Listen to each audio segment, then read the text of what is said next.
नमस्कार। भारत में लोकतंत्र की हत्या हो रही है लोकतंत्र के नाम पर। चुनाव आयोग, अदालतें और मीडिया विपक्ष को अकेला छोड़ चुके हैं। अखबार, टेलीविजन और संवैधानिक संस्थाएं खुलकर सरकार का साथ दे रही हैं। हम अपने अलग-अलग वीडियोस में इनके बारे में बात करते रहे हैं। आज हम बात करेंगे कि आज अखबारों में क्या छपा है। आपको यह समझना ज़रूरी है कि ये मीडिया कैसे आपके दिमाग में झूठ फैला रहा है, कैसे आपको अर्धसत्य बताता है, कैसे आपको आधे-अधूरे संदर्भ बताता है, आधी-अधूरी बात आपसे रखता है, ताकि आप आईटी सेल के द्वारा फैलाए जा रहे झूठ, दुष्प्रचार में आसानी से फंस सकें और आपके दिमाग में भी एक जगह बन जाए कि इस वक्त प्रधानमंत्री नरेंद्र मोदी जो कुछ कर रहे हैं उसको कोई चुनौती देने वाला नहीं है, कोई विपक्ष नहीं है। जब विपक्ष को आप जेल में डाल देंगे तो सामने कौन आएगा? मीडिया क्या कर रहा है? मीडिया कह रहा है कि वो विपक्ष के साथ नहीं है। भारत के सभी मीडिया नेटवर्क, वो टेलीविजन कंपनियां हों, वो अखबार हों, वो केवल खबर छाप रहे हैं। ध्यान दीजिए, केवल खबर छाप रहे हैं।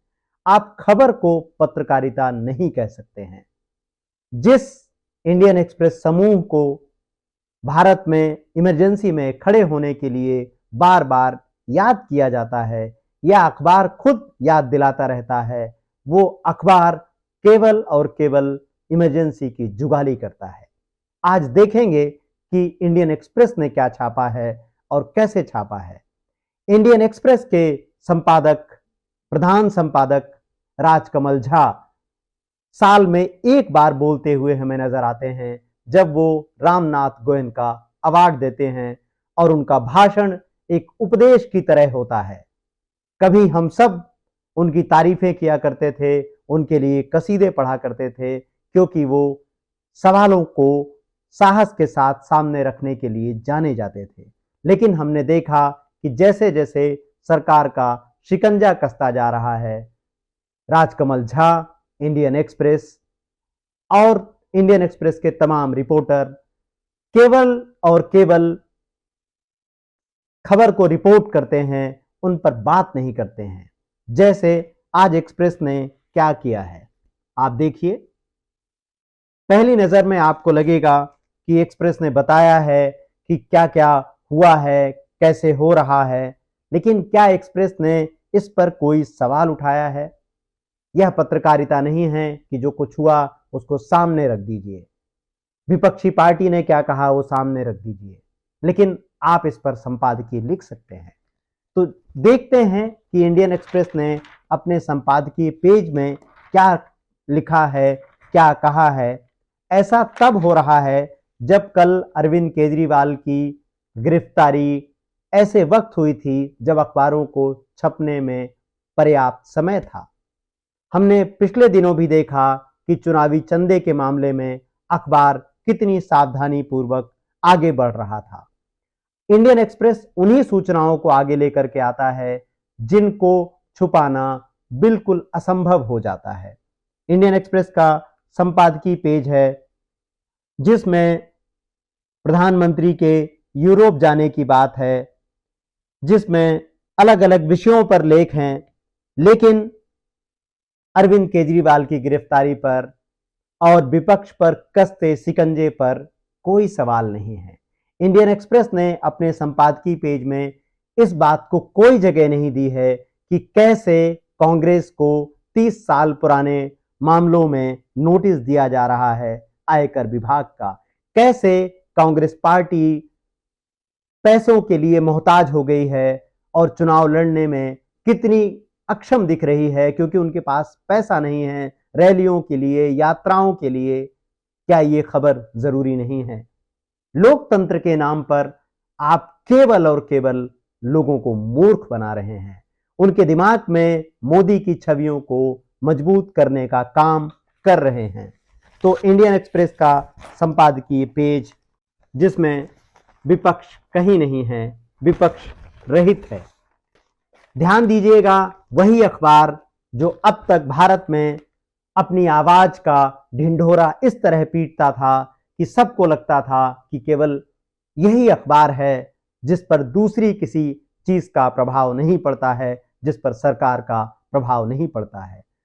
आपकी याददाश्त के लिए इसमें एक चीज मैं जोड़ दूं कि इंडियन एक्सप्रेस का जनसंघ से गहरा रिश्ता है और इंडियन एक्सप्रेस ने अब तक कांग्रेस के विरोध में पत्रकारिता की है, क्योंकि इंडियन एक्सप्रेस के संस्थापक और इंडियन एक्सप्रेस के मालिक रामनाथ गोयन का खुद जनसंघ से गहरा जुड़ाव रखते थे, जनसंघ के टिकट पर चुनाव लड़े थे, तो उनके सामने कभी यह मुश्किल आई ही नहीं कि उनको बीजेपी का विरोध करना पड़े, आरएसएस का विरोध करना पड़े।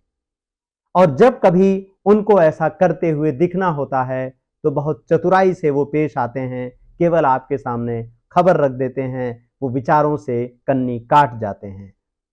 इंडियन एक्सप्रेस का महत्व तो अपनी जगह, लेकिन इस वक्त भारत में सबसे ज्यादा पढ़े जाने वाले अखबार क्या कह रहे हैं? दैनिक जागरण। दैनिक जागरण का महत्व किसी भी दूसरे हिंदी अखबार से इसलिए बहुत ज्यादा है क्योंकि उत्तर प्रदेश जो बीजेपी का गढ़ है, जहां लोकसभा की 80 सीटें आती हैं, और बिहार जहां लोकसभा की 40 सीटें आती हैं, और यह दोनों राज्य अति महत्वपूर्ण हैं भारतीय राजनीति के लिए, दोनों ही जगह यह अखबार नंबर 1 है या नंबर 1 के बिल्कुल समीप है। देखिए आप इसने क्या हेडलाइन बनाई है और क्या लिखा है। अखबार ने कोई सवाल नहीं पूछा है, अखबार ने लिखा है आबकारी नीति घोटाले में केजरीवाल गिरफ्तार। क्या इससे यह पता चलता है कि चुनाव के ठीक पहले अरविंद केजरीवाल गिरफ्तार हुए हैं? क्या इससे पता चलता है कि अरविंद केजरीवाल के कितने महत्वपूर्ण लोग पहले से ही जेल में हैं? क्या इससे पता चलता है कि चुनाव के ठीक पहले ही यह एक्शन क्यों लिया जा रहा है? क्या इससे यह पता चलता है कि अरविंद केजरीवाल पर यह कार्यवाही इसलिए हो रही है क्योंकि वो इंडिया गठबंधन का हिस्सा हैं? इस पूरे कवरेज में कहीं कोई बात नहीं है, कहीं कोई सवाल नहीं है। उत्तर प्रदेश और बिहार में सबसे ज्यादा पढ़े जाने वाले अखबार का सबसे लचर प्रदर्शन, सबसे खराब प्रदर्शन, जिसमें कोई प्रतिरोध नहीं है, अरविंद केजरीवाल को केवल एक खलनायक की तरह पेश किया गया है। अमर उजाला। अमर उजाला ने भी वही कहानी दोहराई है। आखिरकार अरविंद केजरीवाल गिरफ्तार, पूछताछ में सहयोग न करने पर ईडी की कार्रवाई। इसमें कोई प्रश्न नहीं है, इसमें केवल वही है जो सरकार चाहती है। आप समझने की कोशिश करें कि जब आप ये सब पढ़ रहे हैं तो आपके मन में क्या विचार आता है कि ये जो कुछ हो रहा है, जो कुछ सरकार कर रही है, वो सही है। अखबार इसी तरह से आपके दिमाग में कचरा भर रहे हैं, झूठ भर रहे हैं और विवेक शून्यता को स्थापित कर रहे हैं। अमर उजाला ने भी अपने संपादकीय पेज पर कोई प्रश्न नहीं उठाया है कांग्रेस के खाते फ्रीज होने पर और अरविंद केजरीवाल की गिरफ्तारी पर। दैनिक भास्कर जो अनेक राज्यों में अपने आप को नंबर 1 अखबार कहता है और सवाल उठाने की बात करता है, आज उसने भी वही किया है। और ये जो हेडलाइन है इसमें आप देखें कि प्रयोग हैं लोकप्रियता के लिए, आम आदमी का खास भी अंदर। अरविंद केजरीवाल आम आदमी के खास नहीं हैं, अरविंद केजरीवाल दिल्ली के मुख्यमंत्री हैं।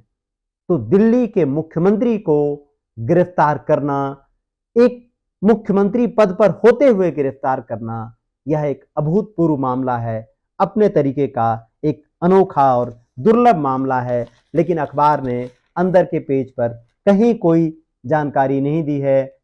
अखबार कहानियों से भरा हुआ है, लोगों को जीने की राह दिखाने में लगा हुआ है। आप जानते हैं कि दैनिक भास्कर की आलोचना अक्सर उसके फीचर कंटेंट के लिए की जाती है, उन सामग्रियों के लिए की जाती है जो कोई भी दूसरी मैगजीन छाप सकती हैं, लेकिन वो सवाल नहीं उठाता है। तो हमने देखा कि दैनिक जागरण, दैनिक भास्कर, अमर उजाला, दूसरे अखबार भी जो इस वक्त मैं आपके पास वीडियो को लंबा करने से रोकने के लिए नहीं लेकर आया हूं, उन सब की भी कहानी यही है। तो ये कौन सी पत्रकारिता है और ये अखबार आपके सामने क्या लेकर आ रहे हैं, इस पर सोचना जरूरी है। जरूरी है कि आप समझें कि नियम क्या कहते हैं, जरूरी है कि आप समझें लोकतंत्र क्या कहता है। और ये जो चंदे का खेल खेला गया, कैसे बड़ी बड़ी कंपनियों की, पूंजीपतियों की गर्दन मरोड़कर उनसे पैसा लिया गया, इस बात को समझने की कोशिश कीजिए। बहुत से लोग, बहुत से पत्रकार आपको ये समझा रहे हैं कि जब चंदा देना नहीं देना तो किसी एक व्यक्ति का काम है, तो इस पर सवाल क्यों उठाए जा रहे हैं, या दूसरे व्यक्तियों ने कांग्रेस को चंदा दिया, विपक्ष को चंदा दिया, उस पर हम सवाल क्यों नहीं कर रहे हैं। इसको समझिए, इसको ऐसे समझने की कोशिश कीजिए कि चंदा देना एक स्वैच्छिक काम है। आपकी जिसकी मर्जी हो, आप जिसको चाहें चंदा दीजिए। लेकिन अगर आप चंदा तब देते हैं जब ईडी कार्यवाही करती है, तो निश्चित रूप से यह एक अंतर संबंधों को दिखाता है। इसका मतलब है कि आप चंदा नहीं देना चाहते थे, तो ईडी आई, सीबीआई आई और उसके बाद आपने करोड़ों रुपए का चंदा दिया। हो सकता है अगर ईडी और सीबीआई पूंजीपतियों के पास नहीं जाती तो वो सभी पार्टियों को समान चंदा देते।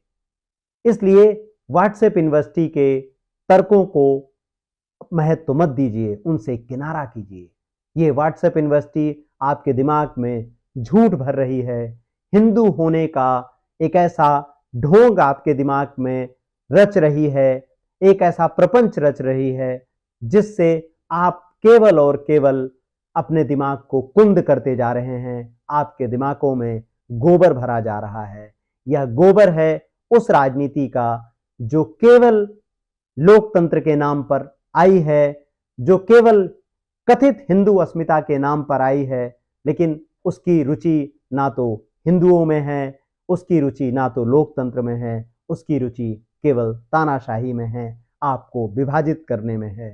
हिंदुओं को ये भ्रम फैलाया जा रहा है कि उनको पहले दर्जे का नागरिक बनाया जा रहा है, हिंदुओं को श्रेष्ठ बनाया जा रहा है। ये वही राजनीति है जिसने हिटलर का क्या हाल किया आप जानते हैं, जिसने जर्मनी का क्या हाल किया आप जानते हैं।